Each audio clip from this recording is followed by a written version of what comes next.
अमीर बहू के घर दाल मखनी, गरीब के घर पानी वाली दाल। एक नया आगमन। सुबह के सूरज की किरणें धीरे धीरे आंगन में आ रही थीं।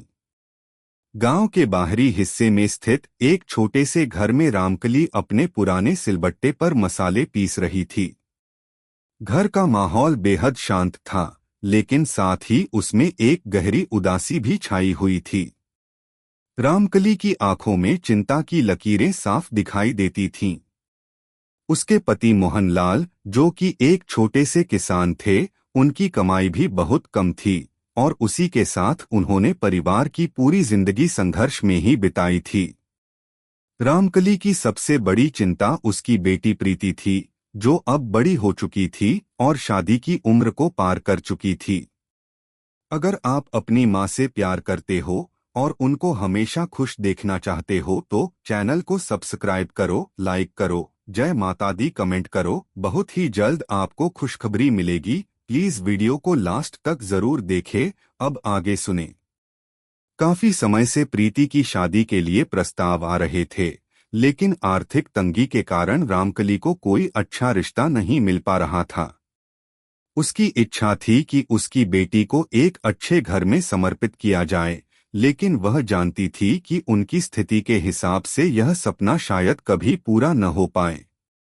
फिर एक दिन गांव में एक अमीर लड़के का रिश्ता आया। उसका नाम था विवेक। विवेक के परिवार का कारोबार बहुत बड़ा था। वह एक प्रसिद्ध कारोबारी था और उसकी मां शारदा देवी एक सख्त और आधुनिक महिला थीं। विवेक का परिवार एक बड़े बंगले में रहता था और उसका हर कदम सोने से भी महंगा था। उसकी मां शारदा देवी को यह रिश्ता काफी अच्छा लगा और उन्होंने तुरंत ही प्रीति से मिलवाने का प्रस्ताव रखा। रामकली के दिल में मिश्रित भावनाएं थीं। एक ओर तो उसे अपने बेटी की खुशी की चिंता थी, तो दूसरी ओर वह जानती थी कि उनकी साधारण जीवन शैली को यह अमीर परिवार स्वीकार कर पाएगा या नहीं। लेकिन प्रीति की खुशियों को ध्यान में रखते हुए रामकली ने इस रिश्ते को स्वीकार कर लिया। सास बहू का मिलन। विवेक और प्रीति की शादी हो गई और वह अपने नए जीवन की शुरुआत करने के लिए शहर के बड़े घर में आई। पहले दिन से ही शारदा देवी ने प्रीति को अपनी बहू की तरह सिखाना शुरू कर दिया। शारदा देवी का जीवन बहुत व्यवस्थित और उत्तम था, जहां हर चीज की अपनी एक जगह थी और हर काम को एक निर्धारित तरीके से किया जाता था। प्रीति को यह सब बहुत अच्छा लगता था, लेकिन धीरे धीरे उसे यह भी महसूस हुआ कि यहाँ सब कुछ बहुत महंगा है। यहाँ की साज सज्जा, भोजन, कपड़े और घर का माहौल उसके पुराने घर से बिल्कुल अलग था। अभी कुछ ही दिन पहले की बात थी, जब रामकली अपनी बेटी के घर मिलने आई थी। शारदा देवी ने उन्हें बड़े आदर से घर में बिठाया। उनका स्वागत गर्मजोशी से हुआ, लेकिन रामकली को यह देखकर थोड़ा संकोच हुआ कि शारदा देवी ने जो खाने के लिए सजाया था वह सब बहुत महंगा था और उसे उसका स्वाद भी कुछ अजीब सा लगा। शारदा देवी ने अपनी बहू के घर के बारे में बात की तो रामकली ने कहा, यह सब देखकर बहुत अच्छा लगता है, लेकिन हम गरीबों के पास इतनी चीजें नहीं होती। हमारे घर में तो दाल मखनी भी नहीं बनती, बस पानी वाली दाल ही बनती है। शारदा देवी ने मुस्कुराते हुए कहा, तुम्हारी बात सही है, लेकिन यह तुम्हारे घर का भरण पोषण है, हमारा तरीका थोड़ा अलग है। अमीरों के घर में अच्छे खाने का, अच्छे कपड़े पहनने का और शानदार घर का कोई मूल्य नहीं होता। यह तो बस हमारे लिए आराम और सुख का प्रतीक है।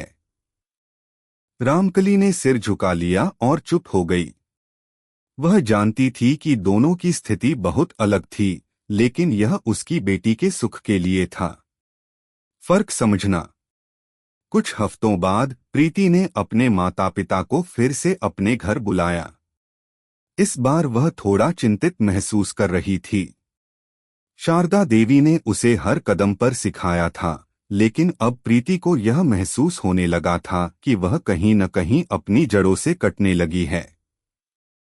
वह जानती थी कि उसकी मां को यह सब समझाना आसान नहीं होगा, लेकिन वह चाहती थी कि उसकी माँ भी उसके बदलते हुए जीवन को समझे। जब रामकली आई तो प्रीति ने अपनी सास से बात की। उसने कहा, माँ, मैं जानती हूँ कि यहाँ का माहौल और जीवन बहुत अलग है, लेकिन कहीं न कहीं मुझे यह भी महसूस हो रहा है कि हम अपनी जड़ों से दूर हो रहे हैं। हम गरीब थे, लेकिन हमारे घर में हर चीज के पीछे एक सच्ची मेहनत और प्यार था। यहाँ पर सब कुछ बड़े बड़े झूठे ख्वाबों और माया में घिरा हुआ है।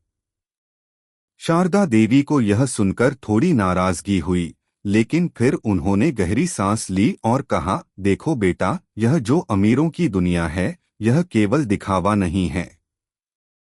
यह हमारी मेहनत का परिणाम है।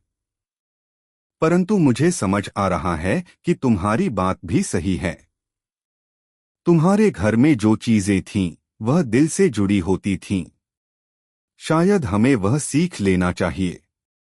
प्रतिक्रिया से प्रीति को राहत मिली। उसने महसूस किया कि उसकी माँ ने उसे स्वीकार किया है और यह विचार विमर्श उनके बीच के रिश्ते को और मजबूत बनाएगा। एक बदलाव। समय बीतता गया और प्रीति ने अपने जीवन में कुछ बदलाव लाए। उसने शारदा देवी से धीरे धीरे बहुत कुछ सीखा, लेकिन साथ ही अपने पुराने घर की बातों को भी सहेजा। एक दिन उसने अपने सास-ससुर को एक खास भोजन तैयार किया। उसने दाल मखनी बनाई, लेकिन इसे कुछ सरल और सच्चे तरीके से पकाया था, जैसे उसके घर में हुआ करती थी। शारदा देवी को यह स्वाद बहुत पसंद आया और वह बोली, आज का खाना बहुत ही स्वादिष्ट है। यह तो हमारी असली जड़ों की तरह है। तुमने यह बड़ा अच्छा किया है, प्रीति। प्रति ने मुस्कुराते हुए जवाब दिया, माँ, अमीर या गरीब होना जरूरी नहीं है। सबसे महत्वपूर्ण बात यह है कि हम अपनी जड़ों को कभी न भूलें। हमारी मेहनत, हमारी सोच और हमारा प्यार ही हमें असली अमीर बनाता है। यह सुनकर शारदा देवी को बहुत गर्व महसूस हुआ और वह प्रीति को गले लगा ली। उनके बीच का रिश्ता और भी मजबूत हो गया था। दोनों ने साथ में यह समझा कि घर का सुख केवल पैसों से नहीं, बल्कि प्यार और आपसी समझ से मिलता है। कैसी लगी आपको कहानी? प्लीज कमेंट करो, लाइक करो, सब्सक्राइब करो। धन्यवाद।